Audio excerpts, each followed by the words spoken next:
इन दिनों पूरी दुनिया का ध्यान इजराइल और फिलिस्तीन के बीच छिड़े जंग की ओर है और जाहिर सी बात है, जब किन्हीं देशों के मध्य युद्ध होता है तो सैकड़ों हजारों सैनिक घायल हो जाते हैं और इन सैनिकों के इलाज के लिए वहां की सरकारें स्वास्थ्य सुविधाएं प्रदान करती हैं। आमतौर पर सैनिकों को आर्मी हॉस्पिटल में भर्ती करके उनका इलाज किया जाता है, मगर दुनिया के सबसे हिम्मती और शक्तिशाली देशों में से एक इजराइल में कई सैनिकों को सही करने के लिए एक स्पेशल थेरेपी दी जाती है, जिसे सेक्स सरोगेट थेरेपी कहते हैं। इजराइल की सरकार खुद के खर्च पर पूरी तरह से घायल और आत्मविश्वास खो चुके सैनिकों के यौन पुनर्वास के लिए ये थेरेपी देती है। सरोगेट सेक्स थेरेपी के तहत मरीज के लिए किसी ऐसे शख्स को हायर किया जाता है जो उसके सेक्स पार्टनर जैसा व्यवहार करे।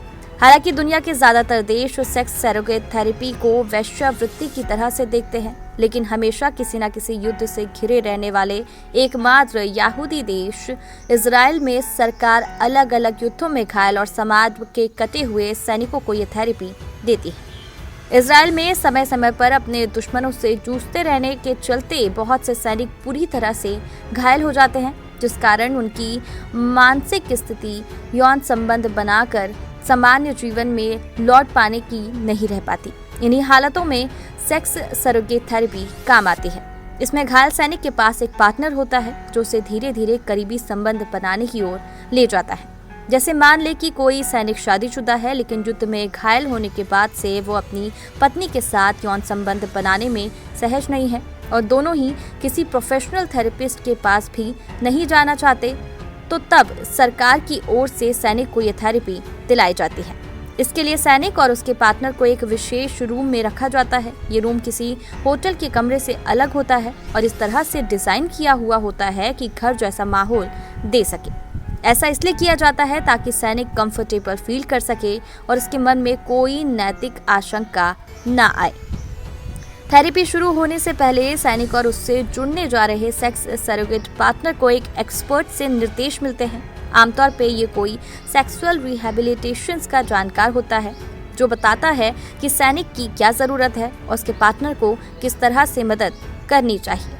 खास बात है कि जब कोई सैनिक इस थेरेपी का सेशन पूरा करता है तो उसके बाद उससे फीडबैक भी लिए जाते हैं ताकि आने वाले समय में इस थेरेपी को और बेहतर ढंग से सैनिकों के यौन पुनर्वास के लिए शुरू किया जा सके।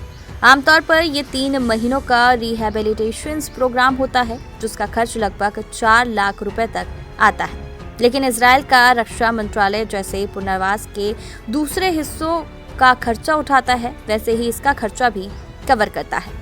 आपको बता दें, इस थेरेपी में सेक्स पार्टनर के तौर पर किसी भी विवाहित व्यक्ति को शामिल नहीं किया जाता।